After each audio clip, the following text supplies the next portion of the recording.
तो UPSC prelims IAS prelims 2022 जो हो चुका है, सबसे इम्पोर्टेंट आपके मन में एक डिलेमा होगा कि मेंस का प्रिपरेशन करना चाहिए नहीं करना चाहिए।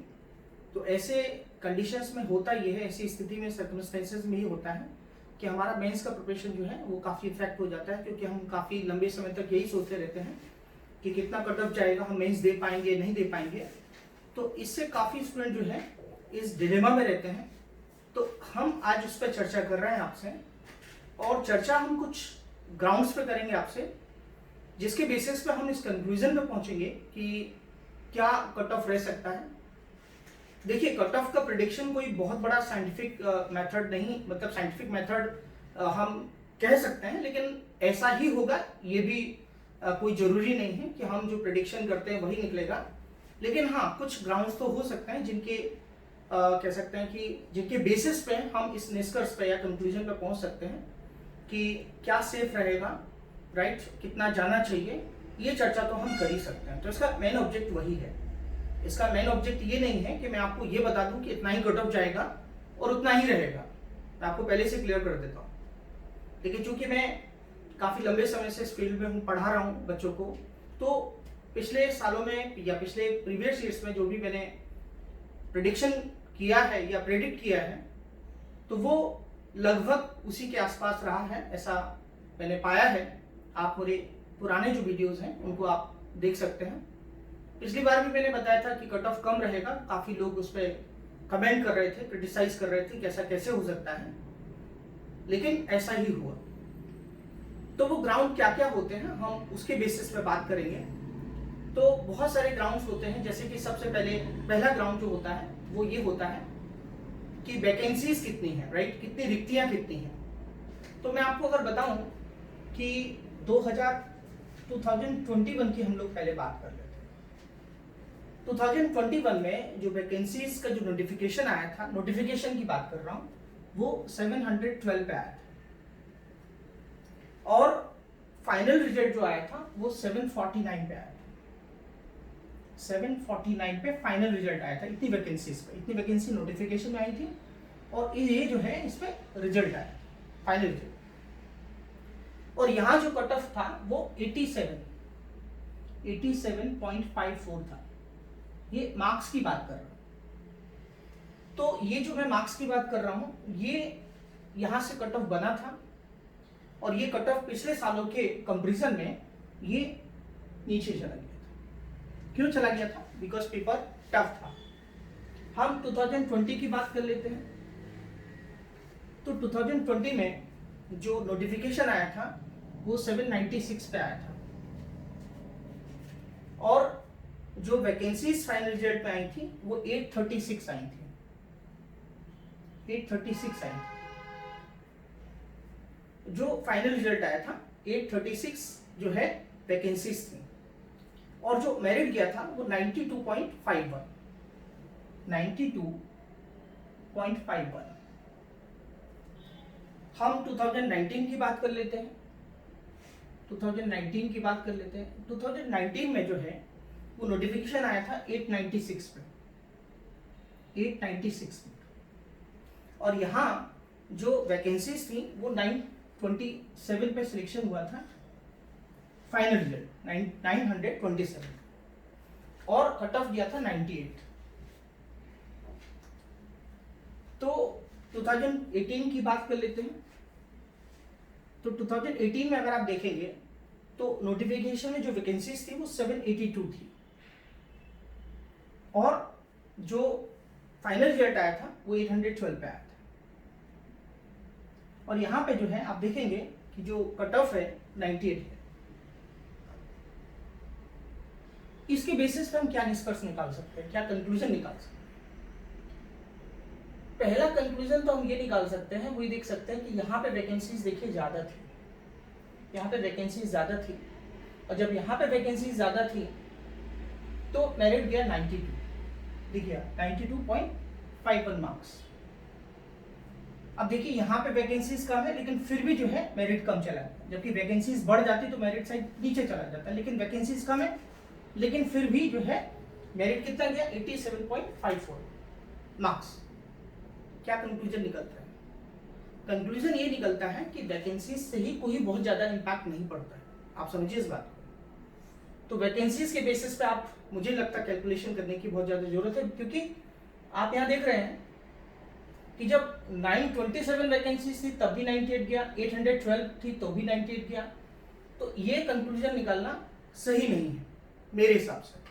पहला तो पॉइंट मैंने आपको वैकेंसीज के बेसिस पे बताया। दूसरा ग्राउंड क्या होता है कि पेपर टफ था, इजी था, मॉडरेट था। तो पिछले साल में अगर आप देखेंगे तो पिछले साल जो है पेपर, मैंने जैसा कि बताया था कि पेपर काफी टफ था, और टफ होने के कारण वैकेंसीज जो है कह सकते हैं वैकेंसीज कम थी, लेकिन पेपर टफ था, इसलिए मेरिट नीचे आ गया। तो पेपर जो टफ है ये एक फैक्टर काम करता है निश्चित रूप से। अब इसके ग्राउंड पे हम इस बार के पेपर की बात कर लेते हैं। तो देखिए, इस बार का पेपर एक ऐसा पेपर था, यूपीएससी हमेशा एक इनोवेटिव मेथड यूज करता है, उसका एक फिक्स पैटर्न को आप नहीं देख सकते। फिर क्या पैटर्न क्या है? पैटर्न ये है कि यूपीएससी की जो रिक्वायरमेंट है, यूपीएससी दो चीजों को जानना चाहता है। एक तो आपके बेसिक्स, जो कि आपके बेसिक्स क्लियर होने चाहिए। दूसरी करंट अफेयर्स। तो करंट अफेयर्स में जिस प्रकार से हम तैयारी करके जाते हैं, प्रिपरेशन करके जाते हैं, वो उतना डेप्थ में नहीं पूछता है। उसका मानना सिर्फ रहता है कि आपको उन सब चीजों के बारे में अवेयरनेस है या नहीं। जैसे कि साइंस एंड टेक्नोलॉजी में है, उन्होंने टेक्नोलॉजीज के बारे में पूछा, बायोटेक्नोलॉजीज से क्वेश्चन उन्होंने पूछे, बहुत सारे प्लेसेस जो चर्चा में थे वहां से क्वेश्चन पूछा। ज्योग्राफी में भी उन्होंने करंट अफेयर्स से क्वेश्चन पूछे, इन्वायरमेंट में भी उन्होंने करंट अफेयर्स से क्वेश्चन पूछे।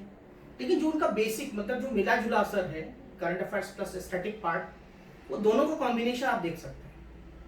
तो अब वो दिन चले गए कि सिर्फ आप एनसीईआरटी की किताबें पढ़ लें और आपका सिलेक्शन हो जाएगा, ऐसा नहीं है। अभी आपको बेसिक्स कंप्लीट करने के साथ साथ आपको जो करंट अफेयर्स का जो पोर्शन है, जिस ढंग से क्वेश्चन पूछे जा रहे हैं, उसमें आपको हर चीज को, जैसे लेक के बारे में क्वेश्चन पूछा तो उन्होंने पूछा है कि कौन सी लेक जो है वेस्ट अफ्रीका में वो ड्राई और डेजर्ट में कन्वर्ट हो रही है। देखिए, आप इस प्रकार के प्रश्न पूछे जा रहे हैं, तो आप देख सकते हैं कि आपका जो नजरिया है, ये पढ़ने का नजरिया है, प्लस चीजों को करंट अफेयर से कोरिलेट करने का जो मेथड है, वो वही लोग समझ पाते हैं जो 2 या 3 बार एग्जाम दे चुके हैं, जिन्होंने यूपीएससी की रिक्वायरमेंट को ठीक से समझा है। निश्चित रूप से उनको फायदा मिलता है।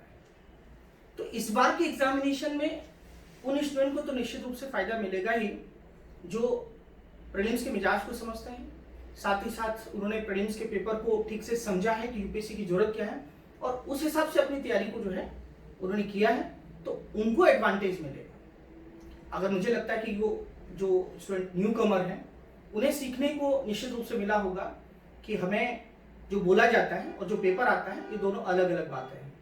जो हम सुनते हैं और जो पेपर आता है, ये वही स्टूडेंट समझ सकता है जिसने 2-3 बार एग्जाम दिया होगा।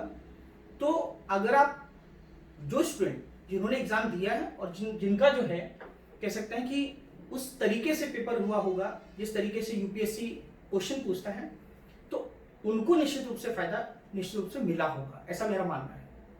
अब वो स्टूडेंट का लेवल कितना था, मतलब क्या लेवल था, कितने स्टूडेंट शामिल हुए होंगे, तो ये तो हम नहीं कह सकते हैं। तो एक तो ग्राउंड ये बनता है। अगली बात मैं आपको ये बताना चाहूंगा कि फायदा किसको मिलेगा, ये तो मैंने आपको बता दिया, कितने स्टूडेंट अपियर हुए होंगे, साथ ही साथ जो है पेपर का लेवल क्या है। तो पेपर का लेवल मैंने आपको बताया कि इस बार का जो पेपर का लेवल था वो टफ नहीं था, बहुत इजी था ऐसा भी नहीं था, लेकिन हाँ एक मॉडरेट पेपर था। अगर एक स्टूडेंट साइंटिफिक वे में तैयारी कर रहा है, चीजों को समझता है, तो मुझे लगता है कि वो क्वेश्चन जो है लगभग जो है 50 के आसपास वो क्वेश्चन सही कर सकता है। तो अब 50 क्वेश्चंस करने का मतलब क्या है कि 50 क्वेश्चन जिन लोगों के सही होंगे, क्या उनका सिलेक्शन हो जाएगा? तो देखिए, अब यहाँ पे मैं एक बात करना चाहता हूँ कि पिछले 4 साल को हम देख सकते हैं कि जिस तरीके से पैटर्न रहा है, तो 50 क्वेश्चंस की बात हम कर सकते हैं कि 50 क्वेश्चंस वाले स्टूडेंट हमेशा क्या रहे हैं, सिक्योर रहे हैं। अब पिछले 4 साल को देख सकते हैं। तो क्या इस बार भी 50 स्टूडेंट जो है जिन्होंने किया है, क्या वो सिक्योर रहेंगे? निश्चित रूप से मुझे लगता है, जहां तक मेरा अपना ओपिनियन है, कि जिस तरीके से पेपर सेट किया जाता है, जिस तरीके से पेपर आता है, जिस तरीके से हम तैयारी करते हैं, जब हम एग्जामिनेशन हॉल में जाते हैं, तो बहुत जिनको कह सकते हैं काफी अच्छे प्लेयर होते हैं, जो कि एग्जामिनेशन से काफ़ी वाकिफ होते हैं, लेकिन फिर भी सभी के स्ट्रेंथ, कुछ टॉपिक्स पे कुछ स्ट्रेंथ रहता है, किसी के नेगेटिव कुछ एरियाज ऐसे होते हैं जो जिन पे पकड़ नहीं रहती है। तो मिला जुला के अगर हम देखें तो यहाँ पे सब इक्वल प्लेटफॉर्म पे आ जाते हैं। डिपेंड यहाँ पे 2 फैक्टर करते हैं कि आपने पेपर को कैसे देखा और गलतियां कम से कम की हों, और जो क्वेश्चंस बहुत इजी थे उनको आपने कैसे कर पाया, और एलिमिनेशन राउंड से आप कितने अपने आप को आगे बढ़ा पाए। तो अगर आप कुल मिला के सारा टोटल देखेंगे तो टोटल में एक चीज निकल के आती है कि अगर आपके क्वेश्चंस, ये मेरा प्रेडिक्शन है, मेरा ओपिनियन है, आप इसको ओपिनियन ही मान के चलें, राइट। तो अगर आपके 48 क्वेश्चन सही हैं, राइट, 48 क्वेश्चन अगर आपके सही हो रहे हैं तो निश्चित रूप से आपको मेंस एग्जामिनेशन की तैयारी करनी चाहिए। मेरे हिसाब से, ये मेरा ओपिनियन है, मैं आपको फिर से बता रहा हूँ कि 48 क्वेश्चंस आफ्टर नेगेटिव मार्किंग अगर आपके आ रहे हैं तो आप एक अच्छे प्लेयर हैं, और निश्चित रूप से जो है आपको सिविल सर्विसेज मेंस की जम के तैयारी करनी चाहिए, जिससे कि आपको मेंस में एडवांटेज मिले। और अगर जिनको लग रहा है कि वो 44 क्वेश्चंस के आसपास आ रहे हैं तो इतना मेरिट तो नहीं जाएगा, आपको निश्चित रूप से अगले प्रीलिम्स की तैयारी करनी चाहिए। और कभी भी हमें सिविल सर्विसेज एग्जामिनेशन में अगर क्वालिफाई होना है तो हमें कभी भी हताश नहीं होना है, हमेशा मोटिवेटेड रहना है, और अगर आप लगातार लगे रहेंगे तो ही आप सिविल सर्विसेज एग्जामिनेशन क्लियर कर पाएंगे। उसके मैकेनिज्म को देखिए, ठीक से समझिए, तभी जाके जो है आपका सिलेक्शन हो सकता है। तो मेरा लास्ट कंक्लूजन क्या है? लास्ट कंक्लूजन यही है कि 48 क्वेश्चंस अगर आपके शुरू मतलब सही हो रहे हैं विदाउट नेगेटिव मार्किंग तो निश्चित रूप से आपको मेंस की तैयारी करनी चाहिए। ये मेरा अपना ओपिनियन है जो मैंने आपको डिफरेंट राउंड्स में मैंने आपको बताया पेपर के लेवल को देख के। तो इसी के साथ हम नेक्स्ट लेक्चर में मिलते हैं। थैंक यू, धन्यवाद, पढ़ते रहिए।